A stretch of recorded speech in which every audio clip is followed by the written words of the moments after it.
আমরা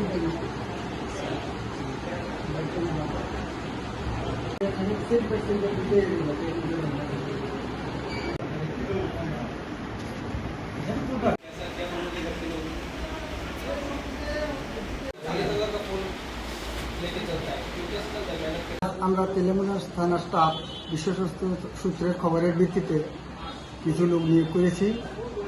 আমাদের কাছে খবর ছিল আজকে গাঁজা পাচার হবে।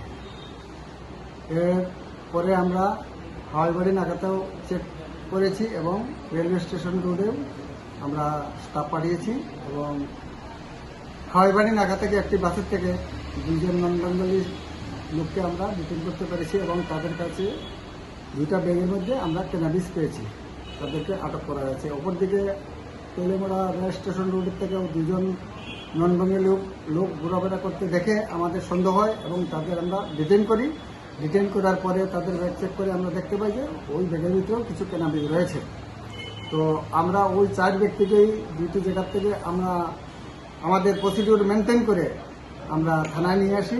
2টি পৃথক পৃথক NDPS কেসে মামলা হবে এবং মামলার তদন্ত চলছে। সর্বমোট কতটুকু গাঁজা বাজার হয়েছে? তিসাবাড়ি থেকে আনুমানিক 5 কেজি এবং হাওয়াইবাড়ি থেকে আনুমানিক 7 কেজি গাঁজা, টোটাল 12 কেজি গাঁজা আমরা সিজ করতে পেরেছি এবং 4 জন নন বেঙ্গলি লোককে অ্যারেস্ট করতে সক্ষম হয়েছে।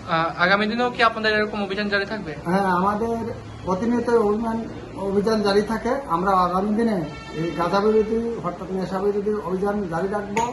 আমরা পাহাড় পর্বত জঙ্গলেও আমরা SDPO স্যার, আমাদের ওসি স্যার প্রতিনিয়ত তল্লাশি চালাচ্ছেন যাতে ক্যানাবিস বা সিডলিং পাওয়া যায় কিনা, গাঁজা প্লান্টেশন পাওয়া যায় কিনা, এটাও আমরা আমাদের নজরে আছে।